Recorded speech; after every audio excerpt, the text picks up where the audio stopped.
Yo, what's up, NBA fans? We have been through over 19 different weeks of the NBA season so far. And guys, we had a great one so far, man. I'm talking about, man, we have had amazing performances from Bam Adebayo, Luka Doncic, Wemby, Tyler Hero, and Edwards, Jalen Johnson, SGA, Joker, Cade Cunningham, Giannis. Man, it's so many performances, man. And so when you look at this season so far, we have had eight different player of the months. So in November, the player of the months were Nikola Jokic and Cade Cunningham. December, the player of the month was SGA and Jalen Bronson. January, the player of the month was Luka and Jalen Brown. And February, the player of the month was Whitney and Cade Cunningham again. So Cade Cunningham is the only player in the NBA so far this season that has two player of the month awards, by the way. So shout out to y'all, man. But what's up, y'all? It's Vision Time. And we gotta do NBA recap. By the way, if you like what you hear in this video, please hit that like button and smash that subscribe button. One thing about Vision Time, we cover NBA, NFL, college basketball, college football, UFC, and boxing. Now let's get started. All right, so y'all, man, listen. When we talk about the NBA record so far, OKC remains with the best record in the NBA and the second best winning streak so far in the NBA, a 55 and 15 record on a 10-game winning streak. The second best team in the Western Conference, the San Antonio Spurs, 52 and 18. The third best team, the Los Angeles Lakers, 48 and 25 with an 8-game winning streak, by the way. An 8-game winning streak. So shout out to Luka Doncic, man, just having a 60-point game last night.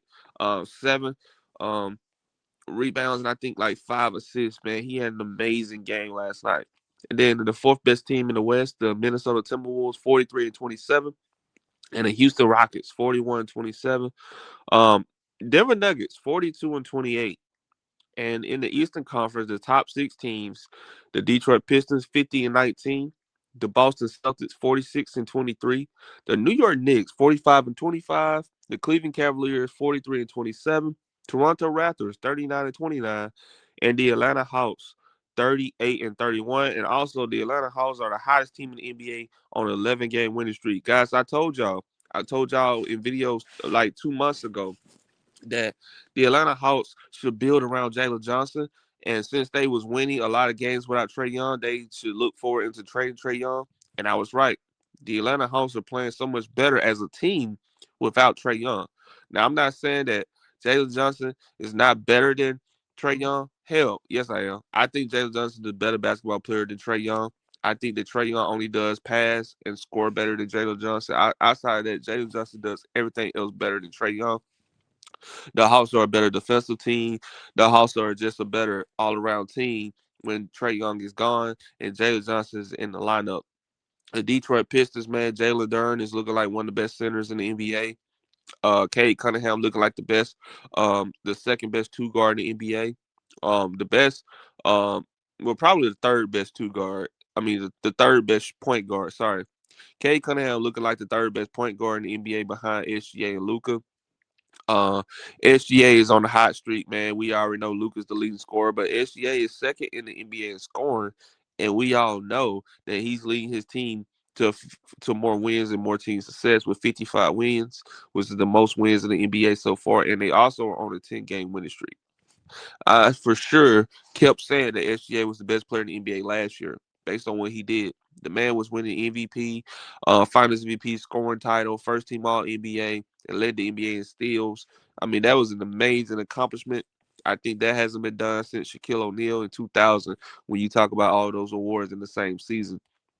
Now, now when we look at the other teams, man, I think when you talk about the Eastern Conference, I think the Detroit Pistons um was gonna make a finals run until I saw the Boston Celtics in the last several weeks. The Boston Celtics looking like the best team in the East, man.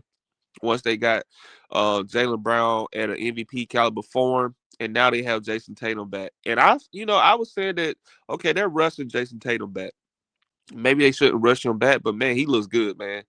Jason Tatum is looking really, really good. He's attacking the basket. He's picking his spots. He's picking and choosing his shots. Man, he's looking like already a top 20 player in the NBA since he came back. So shout out to Jason Tatum. Shout out to the Boston Celtics. And also that trade when they got Nikola Vucevic, that was huge. That was huge.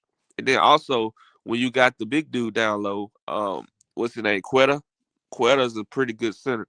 He plays defense, he rebounds, he hustles. That's what they need. And then you have Peyton Pritchard playing. You also got Derek.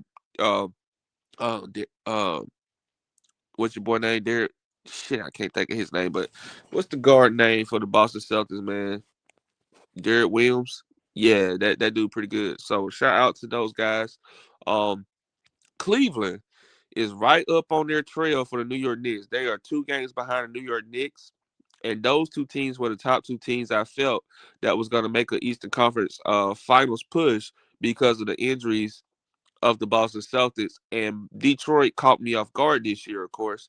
But, when we look at New York, Jalen Brunson and Karl Anthony Towns, the 2 best players on that team, are having the 3rd best record in the Eastern Conference. Now, Cleveland, ever since they added James Harden, is looking like one of the best teams in the East.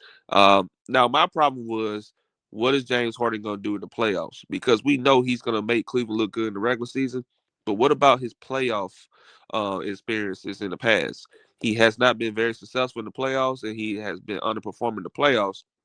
So right now, guys, my Eastern Conference pick will be the Boston Celtics until further notice right now. So I would take the Boston Celtics to come out the East so far.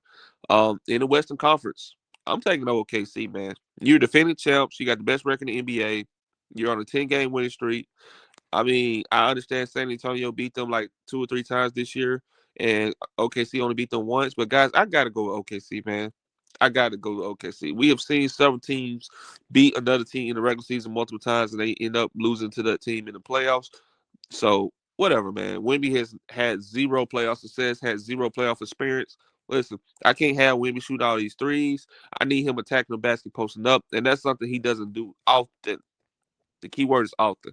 So when you look at the Lakers, I think the Lakers probably lose in the first or second round, man. I mean, if they continue, I don't even. I'm not. They probably continue to keep that 3rd seed. They probably gonna keep that 3rd seed for the rest of the season. Um, but I gotta go with the Lakers, man. They probably gonna make the second round. I think they're gonna lose in the second round to probably one of those teams like Denver or Minnesota or somebody. But yeah. So when you look at it, um, they could possibly play Denver actually. So if the playoffs start today, right? OKC could play the Clippers, San Antonio could play the Phoenix Suns, and the Lakers could possibly play Denver, and of course Minnesota and Houston will be going at it. And so, man, that's what I'm saying. The Lakers could possibly lose in the first round because if they play Denver, man, that's gonna be scary. So I'm not sure the Lakers even want to keep that 3rd seed. But we will see, man. You got 3 guys averaging 20 points on the Lakers. You got Luka Doncic, you got Austin Reeves and LeBron averaging 20 points a game. But however, their defense is not that great. I posted a video earlier this year about how the Lakers defense are rated and offense rated is when LeBron James is in the lineup and without him in the lineup. It's pretty awful with him in the lineup. So check that out real quick. So um yeah, man, those are my picks on making the Western Conference, the West, coming out the West and coming out the East. I'm thinking that the finals will be OKC versus Boston. Yeah, OKC versus Boston, in the finals. Like now my dark horse in the West could be. I think the dark horse in the West could be San Antonio and Detroit. Detroit and San Antonio could be the dark horses for those conferences as well. And we already know about the top scorers in the league this season. When you look at Luka, SGA, and Edwards, Jalen Brown, Tyrese Maxey, Nikola Jokic, Donovan Mitchell, Kawhi, Bronson, and Laurie Marketing. And shout out to Nikola Jokic for leading the NBA in rebounds and assists this season. Um, but let me know in the comments what you guys think, man. Who's gonna win the finals? Who's gonna come out the East or the West? I just want to make a little short 10-minute video, man. Let me know in the comments what you guys think.